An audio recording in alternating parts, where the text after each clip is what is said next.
Non, alors, j'espère que la connexion va être bonne. Ah, ça, c'est une autre question.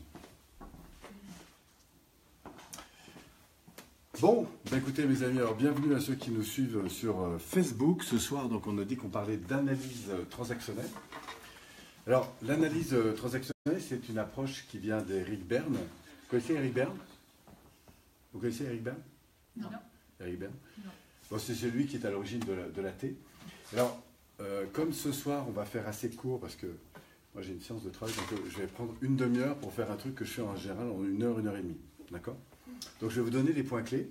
Et si vous avez envie d'aller un peu plus loin pour approfondir cette approche, comme j'ai d'autres vidéos plus complètes, vous allez sur notre chaîne YouTube, Paul Pironet Institut, YouTube, et vous retrouvez des contenus beaucoup plus approfondis. Mais là, au moins, vous aurez un petit tour d'horizon, et ça va vous donner quelques explications.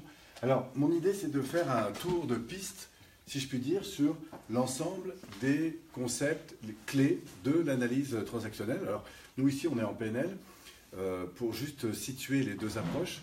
Autant la PNL, on est dans le comment, hein, comment définir un objectif, comment mobiliser un état ressource, comment faire face à une situation de divergence de point de vue.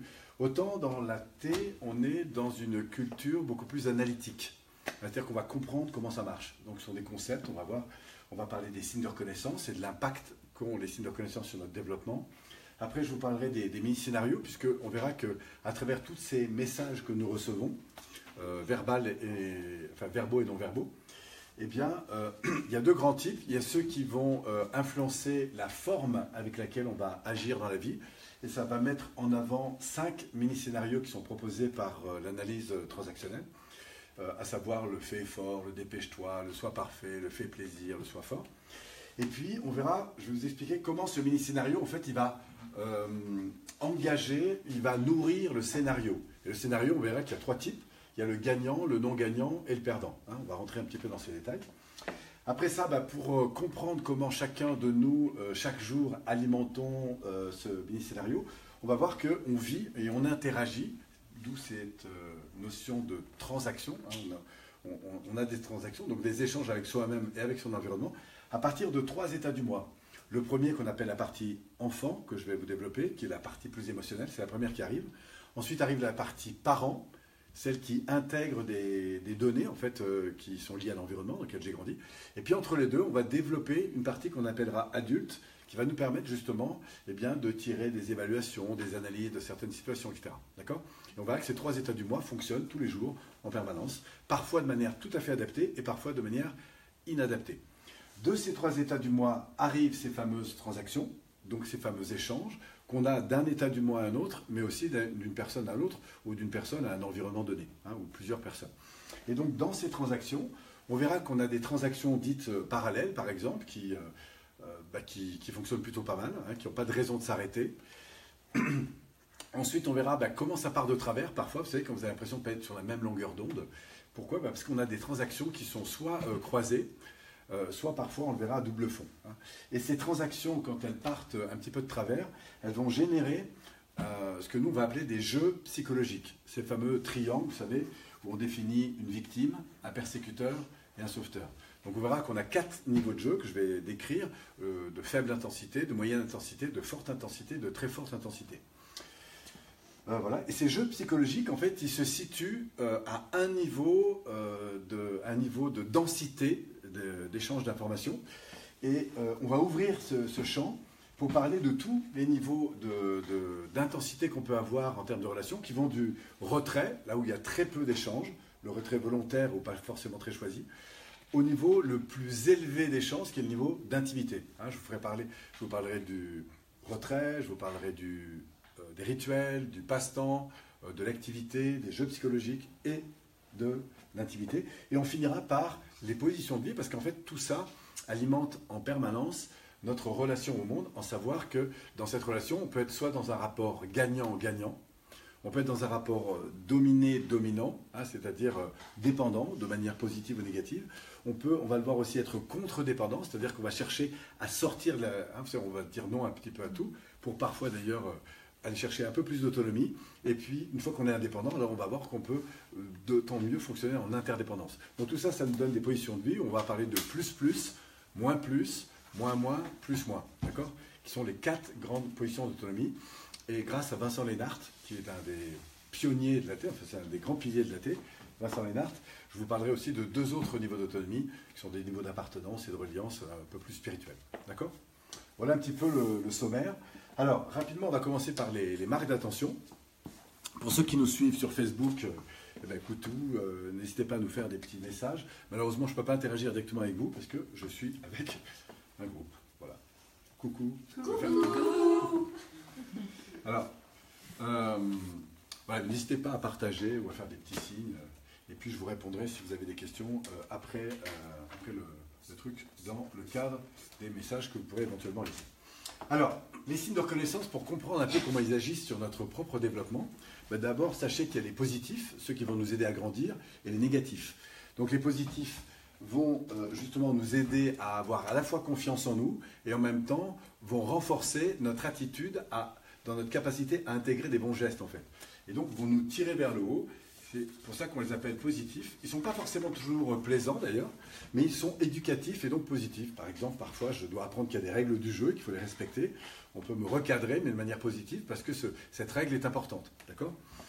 Et puis, on a les marques d'attention, tous les signes de reconnaissance que l'on reçoit, verbalement et non verbalement, et qui, parfois, vont réduire ce sentiment intérieur de sécurité dans lequel je peux être, et du coup, m'entraîner dans des réactions, on va le voir, de fuite ou d'attaque, mais qui vont, sur l'avenir, me desservir. C'est-à-dire qu'ils vont à la fois m'entraîner dans la dévalorisation de moi-même, mais aussi dans des comportements de plus en plus négatifs à l'égard de moi-même, parfois, et bien sûr, des autres. Et on va voir que ces comportements nous entraînent vers de la perte, ou au contraire du gain. Donc ces marques d'attention, ces formes de signes de reconnaissance, on en reçoit sur plein de plans. Alors j'en ai sélectionné quelques-uns pour faire les choses simplement. Par exemple, le premier plan, c'est le plan physique, dans lequel on inclut le matériel, le financier. Par exemple, moi je me souviens que j'étais petit, un jour je rentre de l'école comme ça, puis il y avait marqué sur mon carnet de notes, au service sport, il y avait marqué force de la nature. Et très franchement, je ne savais pas ce que ça voulait dire. Et donc, je vois mon père qui fait le tour de tous les trucs. Puis, au bout d'un moment, je lui dis, ça veut dire quoi, ça? Il me dit, ça veut dire que le prof te reconnaît comme quelqu'un qui a du potentiel dans le sport, etc. Et moi, à ce moment-là, petit bonhomme que j'étais, je revois le prof qui était le nôtre. Et là, je dis, waouh, il me reconnaît, lui, le prof, comme quelqu'un qui a du potentiel. Et je vous assure, je me souviens très bien de ce jour-là, c'est cette marque d'attention positive qui a été posée sur mon carnet, elle a été le point de départ d'une manière complètement. Le sport a été pour moi tout d'un coup un espace complètement différent, stimulant, etc. Et comme par hasard, après, j'ai beaucoup investi là-dessus. Voilà, donc, vous voyez, et parfois il suffira d'un message en fait pour amener une personne à prendre sa place ou non. Alors j'en ai eu d'autres. Je me souviens par exemple d'un autre exemple où je suis en 4e, je redouble ma 4e, et franchement j'avais des problèmes avec les études. Je ne sais plus, en 4e ou en 5e. Non, j'ai redoublé ma 5e, ma 4e, c'est ma 5e. Et à ce moment-là, je me souviens, je vais voir une conseillère d'orientation. Et alors pour moi, vous savez, il y avait Dieu et puis la conseillère d'orientation. Donc, ça veut dire qu'enfant, je lui donnais énormément. Je me souviens, j'ai attendu des semaines en fait je comptais les jours et tout pour enfin savoir ce que j'allais faire dans l'avenir. Et donc j'arrive, petit penaud comme ça, je n'étais pas très rassuré. Et je me souviens, je m'assois sur une chaise comme ça, j'avais les jambes comme ça qui faisaient ça devant. Et d'un coup, la porte s'ouvre comme ça, il y a une femme un peu de ton allure, là, comme ça. Je me souviens, elle avait des lunettes et les chaînes, vous voyez. Elle ouvre la porte. Comme ça, et puis alors je rentre, j'étais très impressionné, elle me dit, c'est vous Paul? Alors enfin, toi Paul, je sais plus comment. Bon, je rentre dans le truc, et là, je la vois un peu avec son côté un peu sévère, donc je suis là, et puis elle me dit, qu'est-ce que tu veux faire plus tard? Et moi qui étais enfant passionné d'avion et de machin, de trucs, je lui dis, moi, mon rêve c'est d'être pilote. Et là elle me regarde, et elle me dit, super. Non. Malheureusement elle m'a pas dit ça, elle me dit, tu sais, avec les notes que tu as, tu risques pas d'être pilote. Il faudrait peut-être bosser. Et mon petit bonhomme, il faut travailler, c'est dur, il faut accepter. Bon, c'est la deuxième fois que je faisais ma 5e, etc. Mais moi, à ce moment-là, vous savez ce qui s'est passé? J'ai repensé en un flash à toute la difficulté que j'avais, les maths, les machins. Et vous savez ce qui s'est passé sur ma chaise? Dans mon petit fort intérieur, je me suis dit, je ferai autre chose. Je suis reparti, et je me suis dit, je ferai autre chose. Imaginez qu'à ce moment-là, elle me dit, mais waouh, génial! Sauf que mon Polo, pour réussir demain à être pilote, il faut déjà que tu réussisses ta 5e, tu vois. Ce qui veut dire que la prochaine fois que tu vas aller en cours, imagine que ce que tu vas apprendre, ça va te servir à faire ça. Et probablement que ça aurait donné du sens différent. Alors, Bon, je ne suis pas en train de lui remettre la cause de la chose. D'ailleurs, je la remercie encore aujourd'hui, parce que du coup, j'ai fait autre chose, et puis je suis là où j'en suis aujourd'hui. Mais bref, tout ça pour vous dire que la marque d'attention, c'est quelque chose d'extrêmement puissant, ça peut toucher une personne. Alors, je vous l'ai fait part là, sur un plan physique, mais ça peut être évidemment vrai sur le plan affectif. Si vous avez des parents qui, par exemple, se parlent, se partagent de l'amour, se touchent beaucoup, etc. Ou au contraire, qui se parlent sur le plan intellectuel. Par exemple, si on me valorise dans ma capacité à comprendre, et sur le plan spirituel aussi. Moi, j'ai grandi, par exemple, en communauté. Vous avez des gens qui sont sous des interdits spirituels très forts, ou au contraire, qui sont sous des permissions très très fortes. Voilà. Et tout ça sont des messages comme ça qui vont donc m'amener à grandir ou pas grandir. Alors, si on grossit un peu ces messages, il y a deux types de messages. Il y a ceux qu'on dit qui vont être conditionnels, d'accord? Conditionnels, je vais l'écrire en rouge, hein, c'est pas forcément négatif, conditionnel. Et inconditionnel, que je vais écrire en vert. Inconditionnel, hors condition, inconditionnel. Alors, les conditionnels, ils sont liés à tous les messages qui sont liés à ce que vous faites ou à ce que vous avez. Par exemple, je vous dis, ah là là, j'aime bien la manière dont vous cuisinez, ou dont vous cuisez. Ah, j'aime bien votre présence, j'aime bien votre ouverture. Je me sens bien quand vous êtes là, etc. Vous me réconfortez. Vous voyez, on est beaucoup plus dans, au fond, le fait d'apprécier la personne. Donc, dans l'être. Donc, c'est à la fois de l'être et ce qu'elle donne. Donc, ça, on va le voir, c'est plus un axe vertical d'être. Et ça, c'est plus un axe horizontal de faire et d'avoir. Vous comprenez l'idée? Alors, les marques d'attention de type conditionnel, en termes datés, elles vont influencer ces fameux mini-scénarios. Vous vous souvenez, je vous en donnais 5, rapidement. Vous vous souvenez, je vous parlais, par exemple, du fait plaisir. D'accord? Alors, imaginez que... Fait plaisir. Imaginez que, par exemple... alors ça peut commencer tout petit bout de chou. Hein. Par exemple, je suis en train de jouer dans ma salle de bain, je m'éclate, il y a de l'eau partout. Là, il faut que je sois gentil avec l'environnement. D'accord? Et imaginez que dans la famille dans laquelle je grandisse, on valorise beaucoup le fait que je donne ma plus grosse part à la petite sœur, que je ne dise jamais rien, que je sois gentil, etc. Ben moi, je comprends dans la psyché comment j'ai intérêt à fonctionner pour finalement être aimé. Voilà. Et donc, je vais avoir un type fait plaisir, parce que je crois que si je fais plaisir, alors je suis quelqu'un de OK à vos yeux. D'accord? Donc, mon droit d'être est conditionné par ce que je fais. Vous avez compris?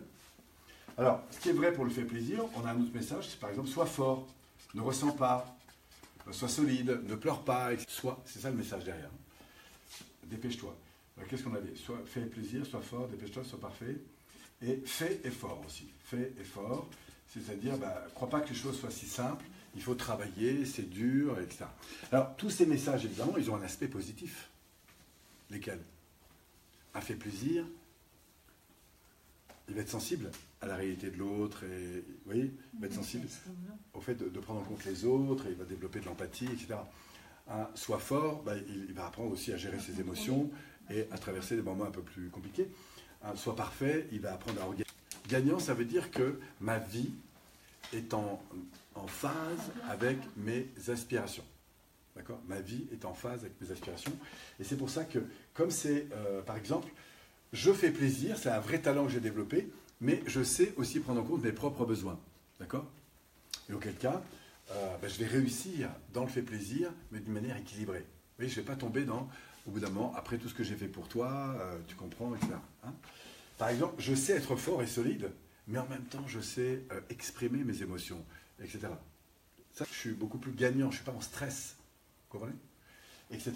Si maintenant, je suis dans le non-gagnant, alors Berne situe le non-gagnant à travers la personne qui a intégré des stratégies.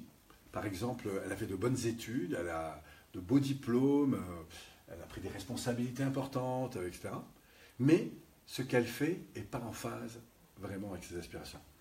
Elle est devenue médecin, mais la réalité, c'est qu'elle l'est devenue parce que dans la famille, tous les enfants sont devenus médecins. Ce n'était pas son truc. Il est devenu pilote, mais la réalité, c'est que son rêve, c'était d'être architecte. J'ai un ami qui était comme ça.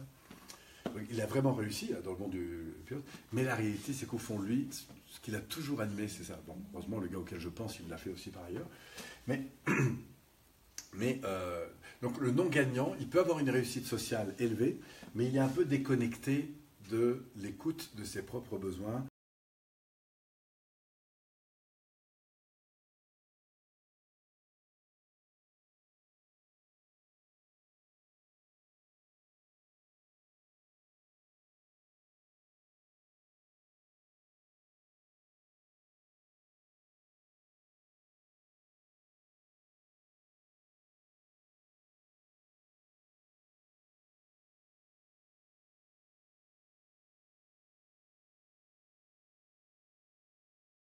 il finit, etc. Pourquoi?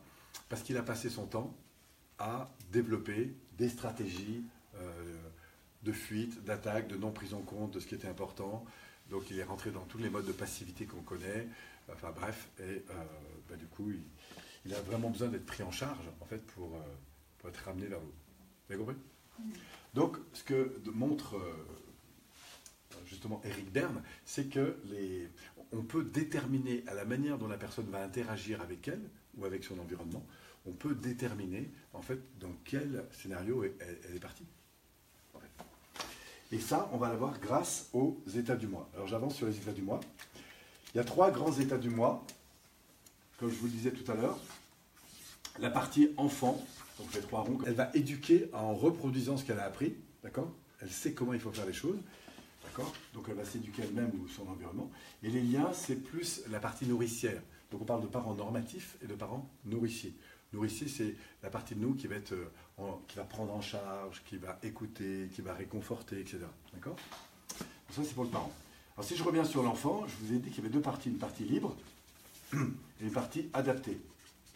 Et dans la partie adaptée, pour faire rapide, il y a un adapté soumis. À chaque fois, c'est positif ou négatif. Hein, c'est toujours les excès qui sont négatifs. Soumis, c'est-à-dire que je me soumets à la règle. 5 heures. Qu'est-ce que vous faites? Vous prenez l'aspirateur, vous passez l'aspirateur dans le machin. Et quand elle arrive, ah, c'est gentil. Bah oui, maman, tiens, au fait, à propos, ce soir, je voudrais sortir. Bon, bref. En fait, vous avez l'enfant, c'est la partie enfant, hein, qui a une intuition, qu'on appelle aussi le petit professeur dans l'enfant, et qui sent comment elle a intérêt à s'y prendre pour obtenir. Hein, c'est une partie intuitive. Voilà. Ça va pour la partie. Et puis la partie libre, libre de quoi? De toute forme d'expression.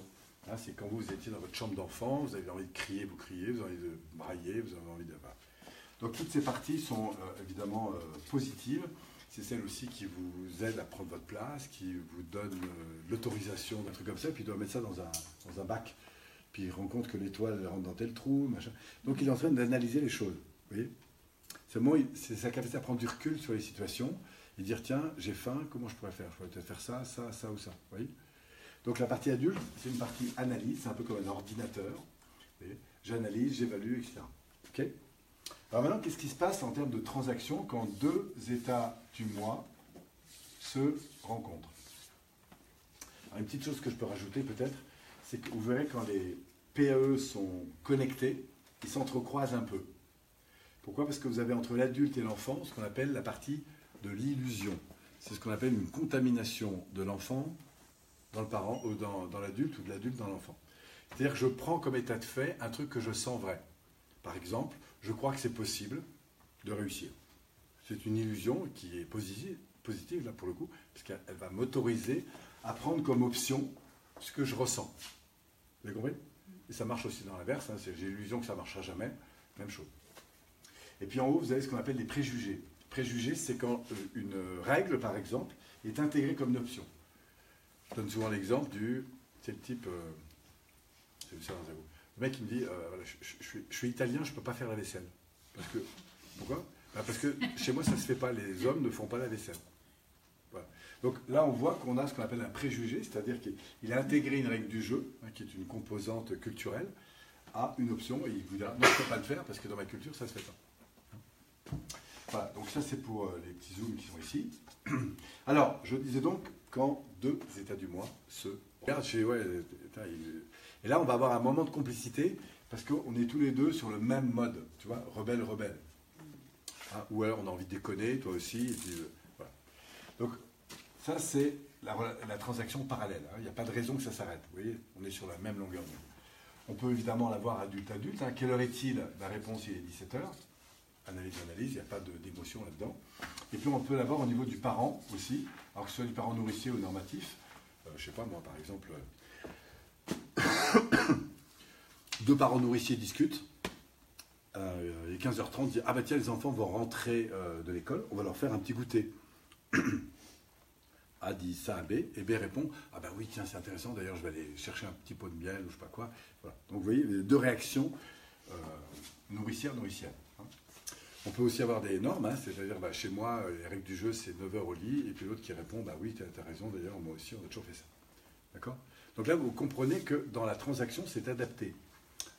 Parallèle, parce qu'il n'y a pas de difficulté majeure. Alors bien sûr, ça peut marcher dans ce ordre-là. Hein, par exemple, l'enfant arrive de l'école, maman j'ai faim, assieds-toi là mon petit bout de chou, je vais te faire un goûter. Ou alors, chef, comment je fais? Mon petit Bernard, asseyez-vous là, je vais vous expliquer. D'accord? Donc toutes ces transactions, on les a en permanence. Donc là, il s'agissait de transactions parallèles. Maintenant, il peut y avoir des transactions croisées. Et là, ça commence à coincer. L'autre fait une demande, etc. Ou, quelle heure est-il? Dis donc, tu ne pourrais pas avoir ta montre? Vous voyez, vous sentez qu'on est en transaction croisée là. Donc il y a comme ça tout un ensemble de trucs qu'on peut apprendre à mettre au jour. Et puis après, vous avez des transactions encore plus embêtantes, qu'on appelle les doubles fonds. Vous avez des transactions fuyantes, mais vous avez, les doubles fonds, c'est je dis une chose à un niveau social, mais il y a un sous-entendu à un niveau psychologique. Alors ça, c'est embêtant parce que du coup, vous avez compris que ça peut blesser énormément. Par exemple, l'impression que je suis avec toi, j'attends. C'est un jeu que je vais faire. Et je vais te regarder, puis je vais te dire, bon, vous avez compris, hein, c'est sûr. Puis je vais regarder ailleurs. Tu vois? T'as compris? Donc je te dis, vous avez compris, mais le présupposé que j'envoie non verbalement, c'est, franchement, j'ai l'impression que vous n'avez rien compris du tout. D'accord? Donc toi, face à ça, c'est compliqué à recevoir. Tu comprends? Donc là, tu as deux possibilités. Soit tu es un peu en victimisation, tu ne vas pas prendre la tête. Hein. Comment ça, tu ne vas pas prendre la tête? Enfin, ouais, on rentre dans un jeu psychologique. Pour s'engueuler, il faut passer de la posture enfant, adapté, soumis, rebelle, là, persécuteur, etc. On a le grand 8 du conflit. En fait. Donc après, il y a des stratégies, évidemment, pour sortir de ça. Voilà, donc pour entrer dans un jeu psychologique, vous allez solliciter trois parties. Je pense parce qu'elle retourne. Victime, persécuteur, sauveteur. C'est les trois polarités dont vous avez besoin. C'est comme un bon film, pour qu'il soit intéressant et stimulant. Il faut qu'il y ait une victime, en général elle est jeune, jolie, etc. Un persécuteur qui est au plus vous avancez dans le film, plus il devient dangereux et méchant. Et puis en général, il y a un super flic, un super pompier, un super je sais pas quoi, sauveteur qui va venir et qui évidemment va sortir la victime de la situation. Et pourquoi ça marche? Parce que du coup, on tourne dans ces trois polarités. D'accord? Alors ces jeux psychologiques sont évidemment, ils apportent de la stimulation. Vous savez qu'on a besoin de stimulation. Ça c'est niveau 1. Le niveau 2, comme j'ai une tonge qui est suffisamment forte, il faut absolument que je l'agresse en fait un peu en retour. Alors, ça peut être de manière légère ou un peu plus importante. Alors imaginons que vous êtes en couple chez vos beaux-parents et votre conjoint dit un truc qui ne vous plaît pas. Comme vous êtes chez les beaux-parents, vous dites rien. Mais dès que vous avez repris la voiture, après le virage, dis donc tout à l'heure, qu'est-ce que tu t'es permis à aller dire ce truc, etc. Donc là, boum, vous montez là. Comment ça? Mais c'est pas ça que j'ai voulu dire. Pourquoi tu m'agresses? De toute façon, toi, c'est toujours pareil. Et boum, on est parti dans un jeu psychologique. Et ce sont des modalités. Là, ce qu'on appelle un jeu de niveau 2. C'est-à-dire qu'on a besoin socialement, dans un cercle suffisamment intime, de manifester, en fait, sa frustration. D'accord? Ce qui est commun à chaque fois, c'est que j'exprime ma frustration. Un jeu de niveau 3, à votre avis? Bon, on s'est tellement engueulé qu'il faut que la société nous prenne en charge. Dit autrement, ça va pour régler le truc. Oui. Mais je ne suis pas en train d'aller chercher un avocat pour t'enfoncer un maximum. Si c'est le cas, là, je suis dans un jeu psychologique. Alors, le jeu psychologique, si je n'en sors pas, il peut finir en niveau 4. C'est le pire. C'est que là, il y a mort d'homme, en fait. Hein. C'est-à-dire que la victime, soit elle s'est noyée dans le canal parce qu'elle a mis fin à sa vie, soit le persécuteur, il a pris une arme, il a descendu son interlocuteur, soit il est mort pour les autres, je ne sais pas où, en Afrique. Mais tout le monde finit en victime. Hein. Il n'y a jamais, dans un jeu psychologique, une autre sortie que la victime, au final. D'accord? Donc vous avez compris que, traversant ces strates, la personne va développer des stratégies comportementales et relationnelles qui la tirent vers le bas. La voie royale, pour descendre dans un jeu psychologique, elle est double. Elle est 1, de se sentir victime, et 2, de critiquer. C'est ce qu'on appelle le triangle d'or de la communication, qui est constitué de 3 parties, qui est une partie de protection. Protection, c'est-à-dire qu'il y a un cadre qui légifère, un cadre positif, c'est un paranormatif positif. Il y a la permission. La permission, c'est un cadre relationnel. Par exemple, dans le cadre là, tu as tout le loisir d'exprimer, etc. Et puis, ça va développer de la puissance. La puissance ici. Donc, vous retrouvez le parent normatif positif, le parent nourricier positif, et la capacité à la personne, à travers ce côté enfant, pas d'exprimer ses frustrations. Mais je ne suis pas dans un mode destructeur dans le sens critiquant. Je suis dans un mode constructif. C'est-à-dire que je suis passé dans un mode, on verra, de jeu psychologique à un mode d'intimité. Ce qui m'amène à vous parler, avant de finir, parce qu'après il faut vraiment que j'y aille, des strates de qualité d'échange de relations. Donc dans le jeu psychologique, on était à l'avant-dernière case, ici. Assez forte intensité en fonction des niveaux, mais le plus intense, c'est le niveau de l'intimité, d'accord? Où là, on est en jeu, vous voyez, on peut parler de difficulté, mais pas en cassant du sucre sur le dos des autres. On est sorti complètement du mode critique. Hein. On peut faire face à des situations qui sont très complexes, on n'est pas en train de les rejeter ou les agresser, on est en train de construire avec, ce qui est complètement différent. Alors, avant d'arriver dans ces niveaux d'intensité de relation, de qualité de relation, je crois que c'est avec vous dans les pages, j'en ai parlé un petit peu. Hein. Ah, il me semble. Hein. Le premier niveau, c'est le rituel. Alors, je vous dis que, non, c'est le retrait. Pardon, c'est le retrait. Dans le retrait, que ce soit volontaire ou involontaire, hein, parfois c'est complètement automatique. J'ai soit une tendance à me couper complètement de l'environnement. Voilà. En tout cas, c'est volontaire ou pas, mais je suis coupé du monde, même si je suis entouré de gens, je ne suis pas en train d'interagir avec eux. Hein. Soit je suis dans mon téléphone, soit je suis dans mon chariot de Carrefour, soit, enfin bref, je suis... Ok. Après, on a après le retrait, on a le rituel. Le rituel, c'est que là, quelqu'un rentre, quand même, j'ai l'honnêteté de lever la tête et de dire bonjour. Voilà. Donc je fais le minimum du bien commun pour préserver, on pourrait dire, le tissu social. Après le rituel, on va avoir le passe-temps. Donc comme le temps passe un peu, du coup, c'est bonjour, comment ça va, vous venez d'où, t'habites comment, c'est quoi la météo. Bref, on occupe le temps, mais il n'y a pas d'objectif particulier. Et dès qu'un objectif se présente, mon téléphone qui sonne, une personne, bref, mon attention va partir ailleurs. Ça marche? Après, on va passer en activité. C'est-à-dire que comme vous commencez à me dire des choses qui m'intéressent, du coup, je vous sollicite, ou vous me sollicitez, pour un objectif commun. Par exemple, dire, tiens, tu joues au tennis, ça te dit, on va aller se faire une partie, etc. Ou je sais que tu as une compétence dans ce domaine, je viens d'apprendre que tu connais ce type de logiciel ou ce type de truc. Est-ce que tu es d'accord qu'on se prenne un moment, que tu m'expliques ça? Là, on va donc avoir un objectif commun. Okay, donc là, on rentre dans ce qu'on appelle une relation d'activité. Vous êtes d'accord que le stimulant va monter. Hein. Et puis, une fois qu'on commence à jouer au tennis un peu ensemble, qu'on fait du sport, qu'on se connaît un peu mieux, qu'on travaille ensemble, là, on peut glisser plus facilement parce qu'on se connaît un peu en mode soit jeu psychologique, soit intimité. Donc vous aurez compris que plus vous êtes facilement dans le monde de l'intimité, plus votre vie devient stimulante. Et d'ailleurs, on voit parfois dans les séminaires, quand les gens commencent à vivre des hauts niveaux d'intensité dans les relations, du coup, après ils vivent un peu des vides à côté. Quand ils n'arrivent pas à retrouver ce niveau-là, ils s'ennuient un peu, quoi. Moi, j'ai vu par exemple beaucoup chez des jeunes qui ont fait pas mal de séminaires, où comme il y a beaucoup de reconnaissance, de considération, des choses comme ça, quand ils se retrouvent dans des environnements habituels avec leurs copains et que les gens se tirent dedans, c'est plus jouable pour eux, en fait. Qu'est-ce que je fais là? Pourquoi tu parles comme ça? Parfois, ils changent assez vite, d'ailleurs, parce que du coup, ils s'autorisent, en s'autorisant, eux, à donner des manifestations plutôt positives, du coup, ils incitent aussi les autres à le faire, parce que tout être humain aspire au fond beaucoup plus à ça que... Ouais. Mais s'il n'est pas habitué à ça, il faudra un peu de temps pour entrer dedans. Et tout ça se conclut par les positions de vie. Donc il y a 4 grandes positions de vie. On va commencer par le plus. Alors, je vais vous les faire en dynamique de développement humain. Le plus, c'est ce que je crois, c'est ce que nous croyons en termes d'analyse fractionnelle, mais aussi en PNL, que c'est vraiment ce qu'il y a au fond de toute personne.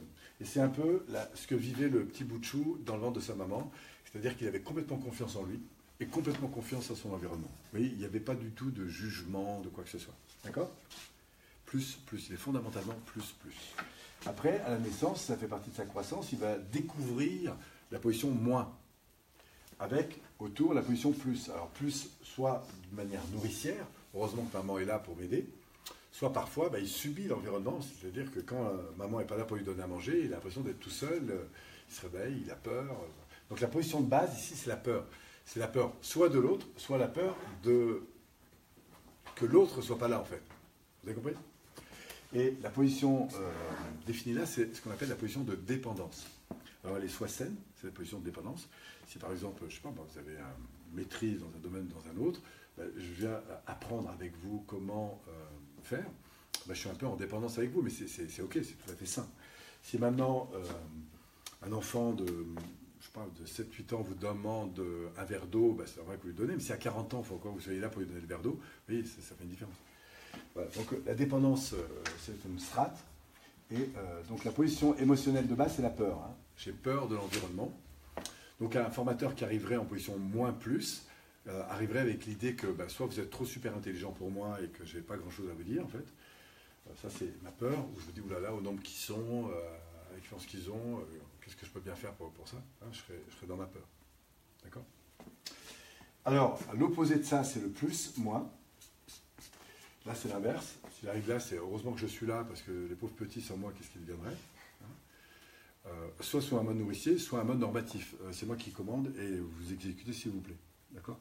Ça, c'est une position plus, moins. D'accord? Donc, si là, on était dans la dépendance, là, on est dans l'indépendance. Et si là, on était dans la peur, là, on serait plus dans la colère. Hein. L'émotion de base, c'est la colère. C'est moi qui vous expliquer comment la musique tourne. Okay? Alors, on a une position de transition, en général, pour passer de là à là, notamment en matière de développement.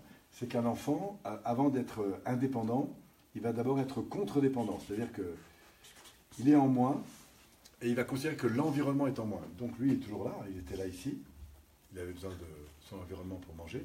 Et là, il commence à dire non à tout. Alors ça commence à 16 mois, ça recommencera à 7 ans, ça recommencera à 14 ans, ça recommencera à 21 ans, ça recommencera à 32 ans, à 47, enfin à 42, et que ça, à peu près tous les 7-8 ans, il y a un cycle comme ça.